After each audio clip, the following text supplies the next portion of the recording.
Today we're going to deep dive into the anti-material rifle, the weapon that makes you either feel like a god as you're popping hulks and 2 shots all over the place, or you miss 5 shots and feel like an absolute scrub because you can't shoot the enemy right in front of you. So let's talk about the pros, the cons, the good, the bad, and everything in between with the anti-material rifle. As always, the basic loadout is going to change from mission to mission and preference, but in general, you're going to of course bring the anti-material rifle. That's kind of the crutch of the entire build, and then you're going to want the supply pack on your back. Now, the weapon does come with 48 shots in total, so some people will tell you that you don't need the supply pack, but let me convince you that you do.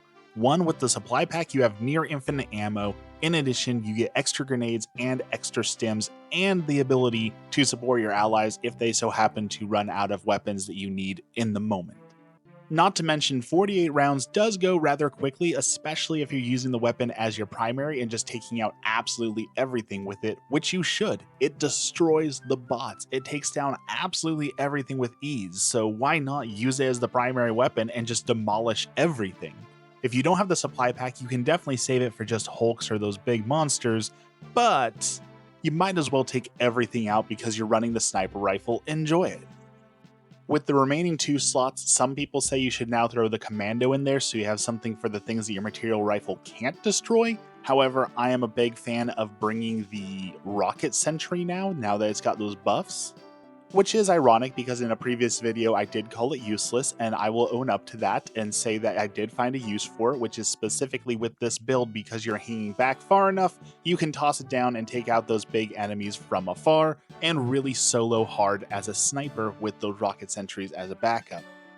Finally, I think the EMS mortar is the final good thing to throw on this build because it will stop everything in front of you and allow you to take them out. It basically makes the weapon easy mode, especially against things like hulks or enemies that move around a lot that make those headshots difficult. So bring it with you, it makes it easy. However, it is understandable if you want to bring like a 380 mortar to deal with certain objectives, or things like the 500 kg Eagle to deal with certain bunkers that you don't want to deal with otherwise.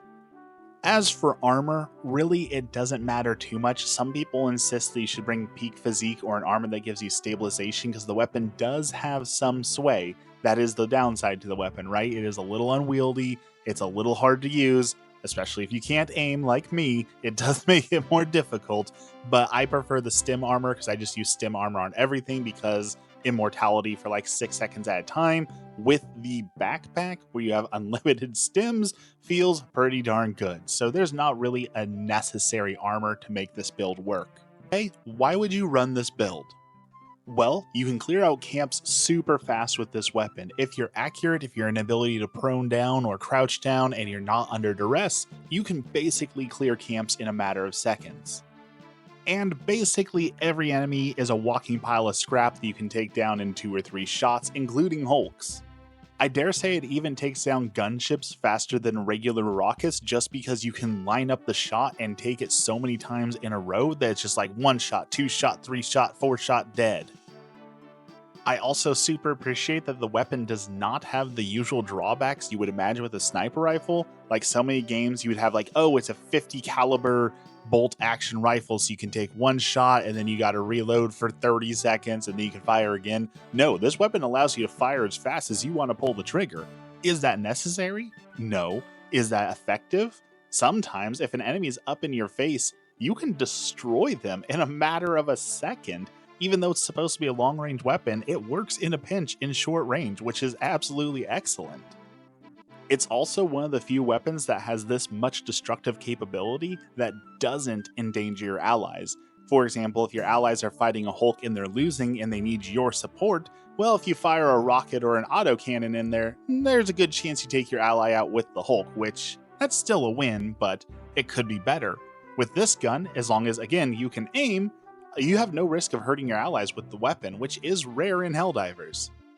So with all these perks, you have to be asking, well, what are the downsides of the weapon? What could possibly go wrong with it? Well, there's really only 2 downsides. One, I already mentioned, which is that it is a little unwieldy. If you go full auto on it, it's going to be a little hard to aim, a little hard to control, and it is a little sluggish when you're whipping it around the map, but that's not what it's meant for. So is that a drawback? I don't really consider that to be, but I will mention it there. The only real drawback to the gun is you have to learn to aim. And I'm not saying that as in like, oh, you're a scrub and you don't know how to aim, but like the scope is literally glitched right now. So the bullets don't work exactly how they're supposed to, which means you have to learn how to aim the weapon and how to hit it despite the glitches. And that can be difficult.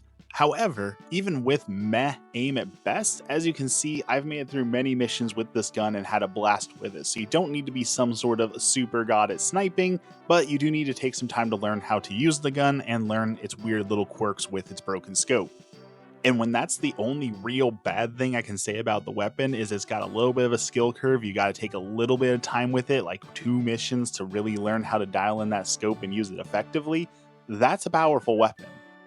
Now, I think this technically falls into the category of quirks of the weapon, but I will mention it a little bit separately, and that is the weapon is super susceptible to environmental factors. So if rocket explosions are going on around you, dropships are crashing around you, explosions are happening around you, you know, normal Helldiver stuff, as that happens, it does make it much harder to aim. So it does lose a little bit of reliability in the action if you find yourself in the position where you're in the middle of the action and can't get away. Again, I don't necessarily consider that a downside, that is just how the weapon functions, and if you've got a sniper rifle, you shouldn't be in the heat of the action as much. However, it is worth noting. So back to the destructive power of the weapon, it can basically 2-tap any enemy in the game. The only ones I can think of that it can't, if you hit the vents, tanks and turret towers do take a few more shots, but it is completely realistic to destroy those before they turn away from you if you get the drop on them. Hulks, chainsaw hands, devastators, it doesn't matter. If you're hitting those weak points, which again is what you're supposed to do as the sniper, you're taking those enemies down in record time. In fact, I doubt there's any weapon that could reliably take down as many enemies in a short amount of time that does this much damage. Like, certainly if you fire a recoilless rifle at a Devastator, it might destroy it quickly, but in the reload time, you wouldn't be able to take down a second one, whereas this rifle can just go boom, boom, boom, boom, and take them down one after another. Now, I know I've talked a lot about the bots, and most people will tell you this weapon is far more effective against the bots, but that's not to say that it's not good when you're dealing with the bugs. With a little bit of skill, a little bit of learning how the weapon works, you can certainly take down things like chargers very easily with the weapon. And I forgot to mention at the beginning, so I guess I should mention it now, you should definitely bring stun grenades, because once again, the stun grenades are an absolute cheat code to this weapon. You throw a stun grenade at a charger, a Hulk, or whatever it may be, it's stuck there for 2 seconds, and you can destroy it just flat out. Bang, bang, bang, it's down. The only reason I wouldn't recommend the weapon for the bugs is just because when they spawn like at a bug hole or you have a breach or something of that nature, you're going to get like 30 hunters and 5 brood warriors and just so many enemies that an 8-shot capacity really isn't enough to effectively deal with it. Whereas an 8-shot capacity against the bots means you can take out pretty much an entire call-in yourself, unless you're playing on Helldive where there's 3 call-ins and they're doing a bunch of chaff, but that happens rarely. And your job isn't necessarily to deal with the chaff, right? You're taking out the Devastator and the high-value targets so people can clean up the other enemies. There are a few vocal sniper rifle users who claim that the best stratagem to add to this is to throw in some smokes.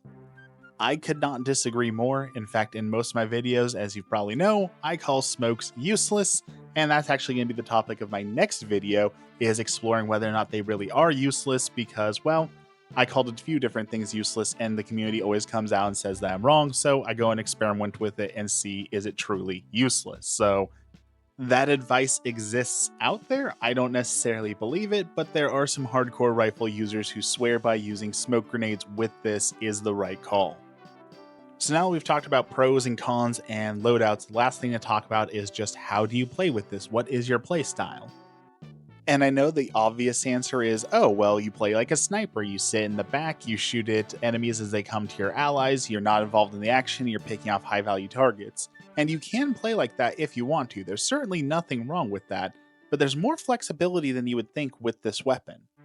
It's great at hit and run tactics where you Shoot 1 or 2 enemies in a patrol, you move to a new position, shoot those enemies, move to a new position. So you can do kind of a cat and mouse, take out some enemies, guerrilla warfare style with it. You can even get into the thick of the action and just use the weapon up close and personal with the semi-automatic mode, the fairly fast reloads, and the fast firing select. It means that you can take out things as close as they are to you without a whole lot of problems.